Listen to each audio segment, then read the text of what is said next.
ওকে, তো আমরা চলে এসেছি আমাদের নেক্সট ভিডিওতে। আমরা কেমিস্ট্রি বইয়ের তৃতীয় অধ্যায় গ্যাস এই চ্যাপ্টারটি পড়তেছিলাম এবং এই চ্যাপ্টারের সকল অতি সংক্ষিপ্ত প্রশ্ন, তারপর রচনামূলক প্রশ্ন, পিভি ইকুয়াল টু এনআরটির প্রমাণ এবং দুইটা ম্যাথ কিন্তু অলরেডি শেষ হয়ে গেছে সলভ করা।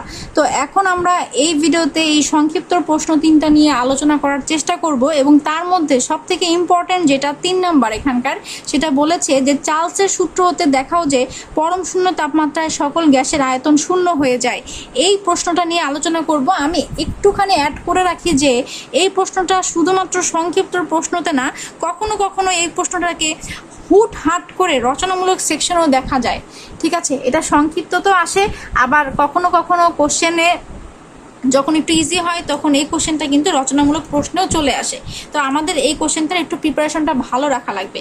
তো আমি একটু বলি, এখানে দেখেন আপনার কোশ্চেন থেকে একটু দেখেন কি বলছে, চার্লসের সূত্র হতে দেখাও যে চার্লসের সূত্র, তার মানে আমাকে একটু চার্লসের সূত্রটা রিভিউ করতে হবে যে চার্লসের সূত্রটা আসলে কি ছিল।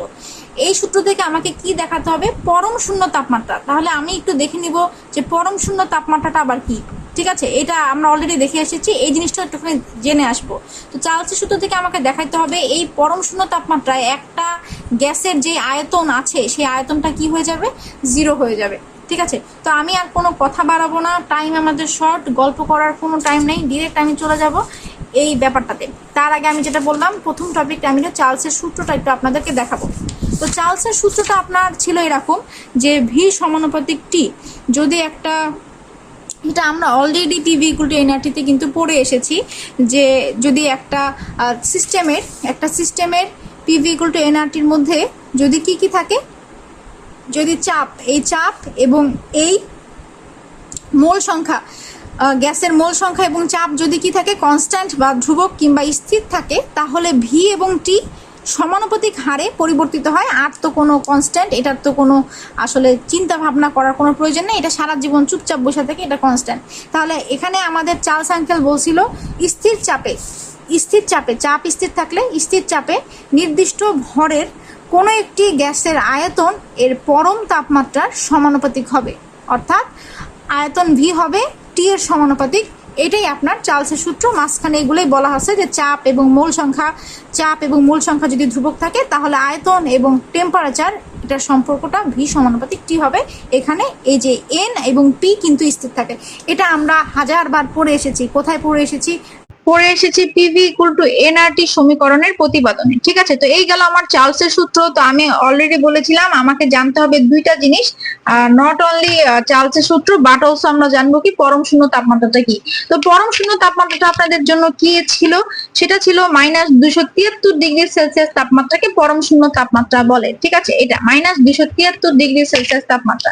ফাইন, -273°C তাপমাত্রা হলো আমার পরম শূন্য তাপমাত্রা। এটা আমরা একটুখানি মনে রাখি। আরেকটা জিনিস আমরা মনে রাখবো, আমরা একটা সূত্র পড়েছিলাম যে কেলভিন স্কেলে যদি আমরা কোনো তাপমাত্রা কেলভিনে বের করতে চাই, তাহলে আমাদের এই টিকে ইকুয়াল টু টিসি প্লাস 273 যোগ করে কেলভিনে বের করতে হয়, তাই না?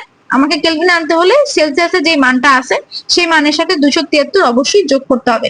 তো এই কয়টা কনসেপ্ট আমার জানলে আমি এখন চলে যাব প্রমাণ করতে যে চার্লসের সূত্র হতে কিভাবে আমরা দেখাবো যে পরম শূন্য তাপমাত্রায় সকল গ্যাসের আয়তন শূন্য হয়ে যায়। Okay fine.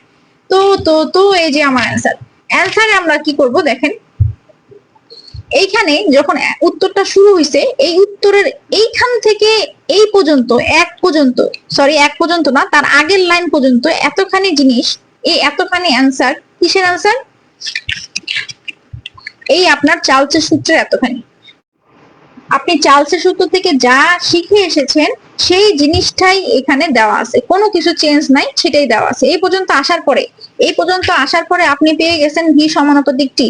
এখন আমি হাজারবার বলছি ভি সমানুপাতিক চিহ্ন উঠানোর জন্য আপনাকে সমান সমান করার জন্য একটা ধ্রুবক আনতে হবে। আপনি এখানে একটা সমানুপাতিক ধ্রুবক কে এনে রাখছেন, আনার পরে এখানে এটা নাম্বার দিয়ে রাখছেন 1 নাম্বার সমীকরণ। ফাইন। এখন দেখেন এখানকার ব্যাপারগুলা কি কি। ভি হলো গ্যাসের আয়তন, যে গ্যাসটা নিয়ে আপনি কাজ করতেছেন সেই গ্যাসের আয়তন হলো ভি। এখানকার টি হলো, আচ্ছা টি বাদ দেন, কে কি, কে আপনি ধরে নিছেন একটা সমানুপাতিক ধ্রুবক, যে কোনো এটাকে সমান সমান করবেন, তাই একটা সমানুপাতিক ধ্রুবক, কে এরও কোনো কথা নাই।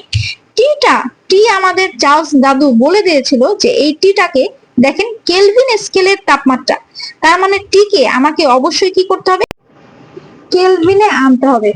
সুতরাং আমাদের এখানে চার্লস বলেই দিছে যে আমাদের তাপমাত্রাটাকে কেলভিন স্কেলে রাখতে হবে। তো আমাদেরকে বলছে পরম শূন্য তাপমাত্রায় সকল গ্যাসের আয়তন শূন্য হবে, এটা দেখাইতে। তো পরম শূন্য তাপমাত্রা আমরা অলরেডি বলে এসেছি, সেটা হলো 273 ডিগ্রি সেলসিয়াস। যেহেতু আমাকে ডিগ্রি সেলসিয়াস থেকে অবশ্যই কেলভিনে যেতে হবে, আমার কেলভিনে যাওয়ার সূত্র টিকে ইকুয়াল টু টিসি প্লাস কি, টিসি প্লাস 273। তাহলে পরম শূন্য তাপমাত্রা আমরা জানি -273 ডিগ্রি সেলসিয়াস। কেলভিন স্কেলে এই মান হবে, এই যে সূত্রটা এই পাশে ডান পাশে লিখে দিয়েছি।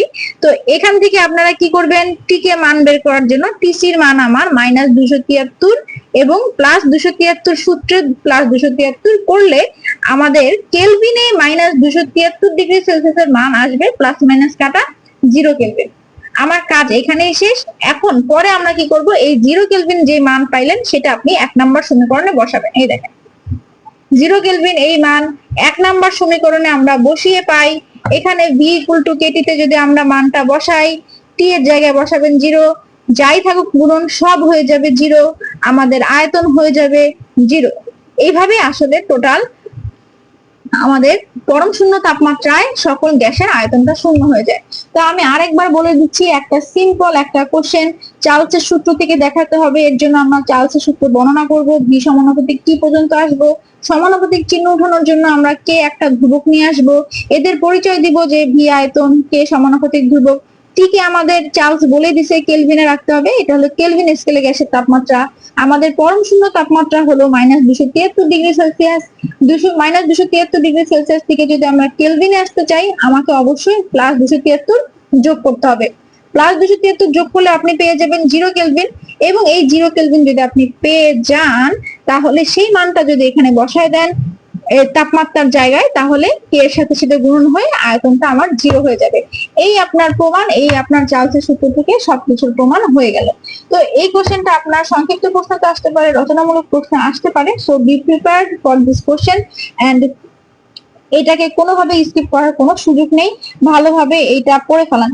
তো এই হলো আমাদের ইম্পর্টেন্ট একটা টপিক চলে গেল। আর মাত্র 2টা টপিক বাকি আছে, সেটা হলো গ্যাসের এবং বাষ্পের পার্থক্য এবং হলো গ্যাসের বৈশিষ্ট্যগুলো লেখালেখি, এটা সম্পর্কে আলোচনা।